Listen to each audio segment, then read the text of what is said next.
We are Heather and Paul Christie. And for over 12 years, we've worked with executives and entrepreneurs to accelerate change in every aspect of their business. Because we are in the fastest paced business environment that anyone has ever seen before. So join us for the Evolve to Win show. Hey, konnichiwa. Konnichiwa. Welcome to another Evolve to Win show with Heather and Paul. We want to talk to you today about some lessons that we learned on culture from our recent trip to Japan. We just got back a couple days ago, and we had an amazing experience out there. We visited our host son from Japan. We hosted Yo back in 2013, so he's now 22 years old. He lives in Tokyo. He's got 1 year left at the university there called Waseda. And so we finally made it out there to visit him and get to meet his family. And what was really interesting is the culture really is distinct and unique compared with our culture in the United States. And it really made us think about the fact that it's sort of, reminded us how important culture is within companies. And that's sort of a microcosm of what we experience in our culture here. So we thought we would highlight some of these distinctions, talk about, what happens, why it happens, and really then kind of relate that back to why culture is so important in your organization. So let's just start off with one example. What was something that really stood out for you, Paul, that was a distinction in culture in Japan? Well, I think just to start off this conversation about cultures, the Japanese culture we know is a very hardworking industrialist type of country. They work really hard, and so do Americans. Americans work really hard. We just do it in completely different ways. Mm-hmm. And it was really interesting. I thought I knew a lot about Japan and the Japanese culture until we actually, it's the little idiosyncrasies that are within the culture that you don't normally see in movies and all that. And they stand out. They stand out big time. For us, yeah. But I mean, I guess the number one at the top is that the difference between American culture and Japanese culture is that American culture is very independent. Mm-hmm. We are just, I don't know, just by nature, maybe because of how we, settled the frontier and we had to go out there and do it on our own back in the day. The Japanese culture is all about compliance and doing things for each other and doing it for the team. Everything's for the team. And it's a really interesting way. When you're there and you actually see it, it's just built into their genes. Like, this is just how they move in their culture, and everybody does it. It's amazing. Yeah. So some examples of that, what we actually witnessed. One of the things that was really interesting for us is that everybody sort of did the same thing. They looked very similar in terms of, how they dressed and how they appeared. When you got on a train, everybody was quiet. There were not conversations. Even when people were traveling together, they tended not to have conversations with each other because they were so respectful about the train being quiet time. Yeah. And so it was so quiet on the train. It's so quiet. Unbelievable. Everybody heard us talking, of course, because we didn't necessarily comply with the culture, but we had things to say, and we just said most people were sleeping on the train or on their cell phones. Everybody was on their cell phones. The other thing that we noticed is that they tend to follow the lead of each other, and they call this is the coolest thing. They call it reading the air. We went out for dinner one night with Yo and another exchange student who was present in the United States the same time Yo was. So two Japanese exchange students. And we were talking, and Hitomi was the other student, and she said that we like to read the air. And what this means is they pay attention to what's happening in their surroundings, and they conform to whatever's happening in their surroundings. So there are certain things they will not do. So there are certain questions they will not ask of a service provider, as an example, where they say, oh, we don't do that. Not my culture, right? So, and that was a famous saying of Yo's when he was with us, not my culture, not my culture. And so when they talked about reading the air, I said, that's a really interesting concept. Can you tell me a little bit more about it? And Hitomi said basically that the reading of the culture is paying attention to what's happening in your surroundings so that you know how to behave, right? So that you know what you should do, what you shouldn't do. And let me just give you an example of how ingrained this is. Everybody walks on the left-hand side of the road over there, right? They drive on the left-hand side, they walk on the left-hand side. If you pass on the right-hand side and then get back into the left. So it's just the complete opposite as the United States. Although our rules are not hard and fast around this. Theirs really are. So when you get on an escalator, everybody is lined up, literally like they're in a marching band on the left-hand side of the escalator. And then if you pass, you're passing on the right-hand side. And it is very, very sort of strict in the conformity there. Yeah, and it's wide open. So if you need to get up quickly, you can just go to the right-hand side and just boogie right up. Yeah. So what's really interesting is in Osaka, they tend to ride on the right-hand side of the elevator because things, for whatever reason, are reversed there. Is this true? We didn't actually end up going to Osaka, so we can't speak from experience there, but this is what our host son has told us. Now, we got onto one train station elevator where everyone was escalator, where everyone was lined up on the right-hand side. And Paul said, oh, well, this is different. Why is everyone lined up on the right-hand side? We're not in Osaka. And Yo said, oh, they're just following the first person who got on the escalator. So think about how interesting that is. Yeah. Even though they've got this cultural norm about lining up, if someone does it wrong, they will conform and line up behind them so people can still pass. So I thought that was really interesting. It's how ingrained it is to be respectful and just sort of, go with the team. Yeah. And then when we rolled into Los Angeles when we were coming home, it was a free for all. Yeah, like if you needed to get up there, there's no way you're getting up that escalator. Yeah. You're waiting for the entire time. Yo says not my culture. Yeah. The other thing is just about respecting other people. It's just such an incredible, like this one always blows me away. And I've known this for a while, but to see it live is that when someone in the Japanese culture is sick, they're coming down with a cold, they put a mask on. So they put a mask like you would wear in like a nursing, like in a surgery. Yeah. And so you can tell everybody who's sick has one of those on so that they're not spreading germs onto other people. So they can cough. They don't have to cover their mouth. And then shake someone's hand. Shake someone's hand, which that's another thing. They don't do that. Yeah. So you would see entire families like, the husband, the wife, the two kids, all four of them have masks on. They're like, oh, they've all got the bug right now. Yeah. But it's what's also really interesting about that was to see how many masks were on, how many people where just in the general population, we don't see that. And you're like, wow, that many people actually have something going on that is otherwise, something that could potentially spread. Yeah. And as a matter of fact, I saw people riding in their cars by themselves with their mask on. Mm-hmm. I'm sitting there going, like, wouldn't you take your mask off if you were riding in the car by yourself? Think about how many sick days that would reduce. Yeah. Seriously. And you just wonder, and you think, are we in the Western world just too vain to stick that mask on? But the other interesting thing that Yo said is he said every now and then, if a woman doesn't have time to put her makeup on, she'll just throw the mask on. I'm like, oh, that's a great hack. I'm going to try that one of these times for Facebook Live. So that was another part of the culture. So the respect was just very, very apparent, the respect that people had for each other. The other thing that I noticed too is that the energy behind the service industry, as Paul said, like we work really hard in America, they work really hard over there, but it still shows up a little bit differently. In the service industry, something that we noticed that really, really stood out is that they were so excited to have people walk in their shops, right?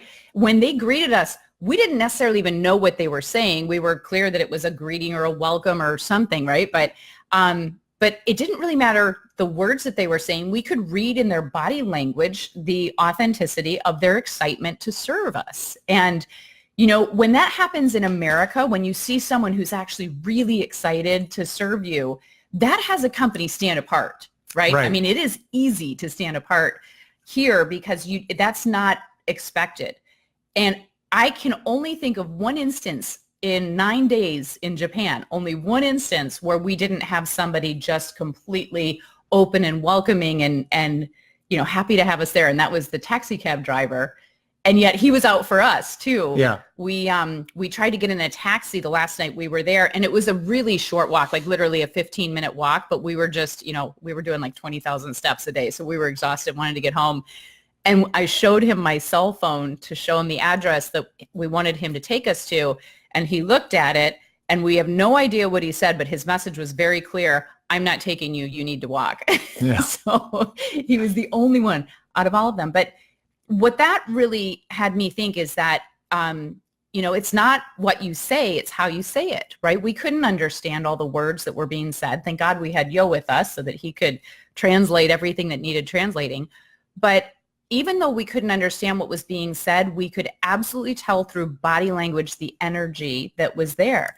And I thought, how interesting would it be to go into just some different shops in America and not pay attention to the words that are being said, but just watch the body language and just see whether the energy is there and the intensity is there. Again, I think when it is, and certainly it happens a lot, there are a lot of great businesses out there with great service, but you can tell so quickly.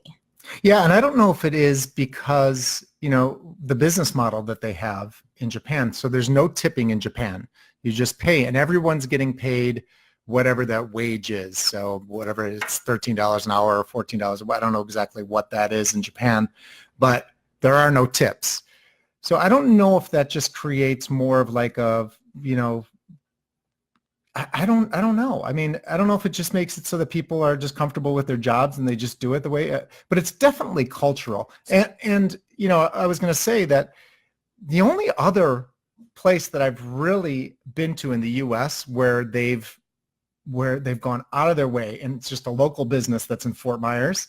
It was that one restaurant downtown Fort Myers. I think it's the Oasis. Oh yeah, the hugging restaurant. Yeah, and the owner there walks. I mean, when you walk in, she gives you a big hug, and it is truly authentic. Mm-hmm. And that's what I felt when I was in Japan. Like people actually wanted you in their business. They were happy, and I don't think it was because we were foreigners. I think they treat everyone like that. Because we watch that. And so there's another interesting difference. I think the culture is so strong. The expectation is that they will be, genuine in welcoming people, right? Yeah. There's this, because you could tell it was not any sort of script that they were forced to say. They just were genuine in welcoming you in. And I agree, it was not because we were foreigners.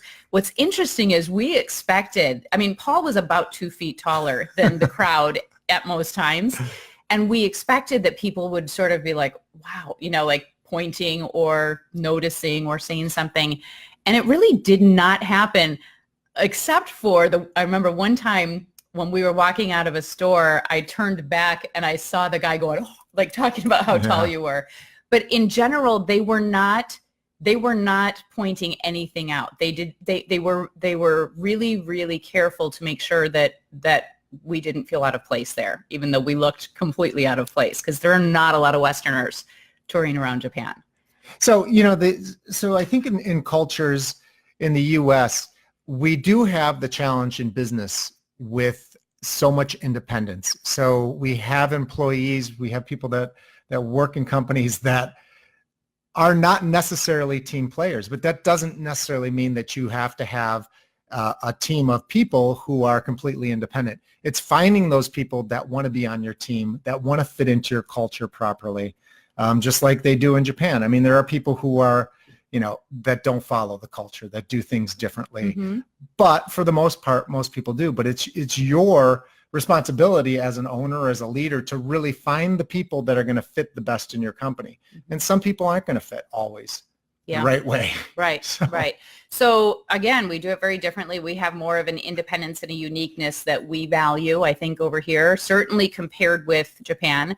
And if nothing else, what I'd like to say is, to really get a feel for some of those very specific differences. I mean, we'll find them in every country we go to. But I think going to Japan, we were on the lookout for it, of course, but it stood out so clearly for us. And it just is a reminder to us that culture is so incredibly important in your company. It's what drives everything. When there's a culture that people buy into, and it's the right kind of culture, the one that's been developed purposely, intentionally, and has been repeated enough times that people really are engaged and bought into that cultural values, you have people who have that sort of teamwork. Your company shows up as cohesive. And when that culture doesn't exist at a corporate level, trust me, the culture exists, right? It's still there. It's just created by whomever. Sometimes it's created by a department, and you'll have a completely different culture in one department than you will in another, but it's visible. It's totally visible. And so it's a great opportunity to just check in and look at the different aspects of your culture. Are you really in tune with what the culture is? Do you recognize your own culture? Have you asked other people who visit your company to give you feedback on what they recognize as your culture? Because trust me, you'll see it. And there's nothing better than getting the opportunity to visit a foreign culture and start to pick up on some of the nuances and really understand, what's behind it. So we could never have done that without our fabulous host son, Yo, and I know he's with us here now. So Yo, thank you so much for your hospitality. We had so much fun with you. And well, the other thing I would say too is that with the Japanese culture, there's so much alignment in the culture. Meaning it's because there's not much diversity. It's just Japanese people. So the alignment, so the teachings from the leaders who are the parents are teaching their children the exact culture that they learned and that their parents taught them and their parents taught them that. So there's this trickle down of just alignment of a culture, whereas ours has so much diversity to it that we're bringing different cultures in different ways that people act. Around each other. And so, that has some major benefits to it that the Japanese culture doesn't have, but vice versa, the Japanese culture has some really cool things. And a couple last things I wanted to add just on culture. And I've almost forgot about this, but it was really one of the biggest takeaways for me. In Japan, if you've ever traveled before, either out of state or out of country, you're always kind of concerned and you're always making sure that you're on guard, that you have your wallet, you have your purse, that you have what you need. You're always making sure that in the Japanese culture, the first couple of days I was there, I was really concerned and thinking somebody might try and steal from me or whatever, but it is totally not. It is such a safe place to be. I've never felt more comfortable in my life. And not to mention that, but also the level of hostility or just aggression or lack of aggression and hostility is amazing. You just feel like there's just none of that going on there. And so much different from how the U.S. is, and especially when you go into cities. Yeah, different cities. So we're in Tokyo, cultures. And there's very little hostility, very little aggression, very little we didn't pick up on outbursts or anything. I did not see one person ever arguing with anybody else. I didn't even see one person angry with someone else. Never. I mean, just from a body language perspective. Right. And driving. I mean, I would watch people as they were driving and, with as much traffic as they have there. And I'd look and I'd say, no. Did you ever hear a horn honk? No. I wonder if they honk horns there. I don't think they do. Again, the culture is, it's really strong. And so that was the other really, really cool thing about visiting Japan is that, it felt so safe. There were just no issues. And this is the first time that I've traveled internationally in a while where I felt like I was able to really let my guard down. Yeah. So that was also really cool. Last thing I'll say, because Yo just said domo domo to us, which is you're welcome.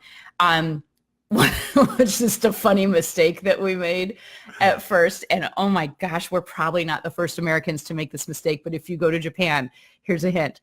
The song Domo Arigato, Mr. Roboto? It's called Mr. Roboto by Styx. Yeah. Right. We actually sang it in karaoke.